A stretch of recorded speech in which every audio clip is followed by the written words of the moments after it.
Estamos con el profesor Luis Carlos Esquivel del programa de Administración Financiera.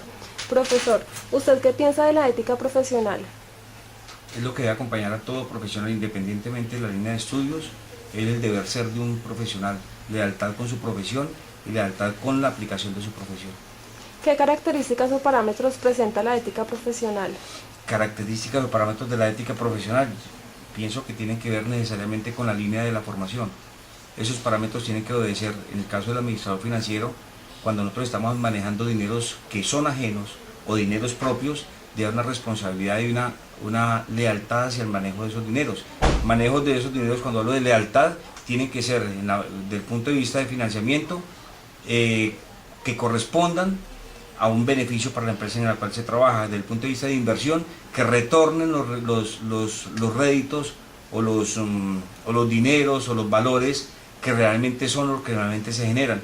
Entregar informes que realmente reflejen la realidad de la gestión, no que nada de sus actuaciones estén manchadas por algún tipo de mal comportamiento desde el punto de vista profesional.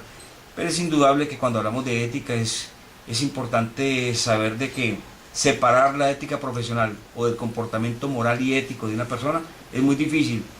Ser ético no solamente es ser ético desde el punto de vista profesional, hay que ser ético desde el punto de vista personal, porque separar esas dos personas es un poco complicado. ¿Cómo debe aplicar la ética profesional un administrador financiero?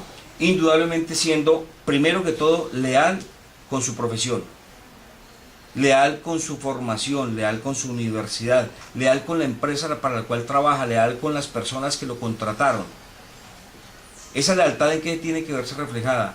En que cualquier informe, cualquier actividad, cualquier decisión que tome debe estar bajo el amparo de las condiciones éticas y morales que deben regir a cualquier persona.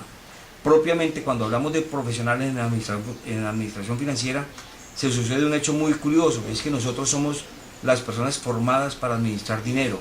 El dinero, como todos lo sabemos, daña conciencias. La idea es de que la conciencia de quien maneje el dinero siempre esté limpia, siempre esté pura, siempre esté dedicada a ¿qué? A las mejores prácticas. Indudablemente eso se debe transmitir. Y acordémonos que cuando estamos nosotros manejando dinero, cuando estamos manejando empresas, lo que nos debe acompañar antes que nada son buenas prácticas.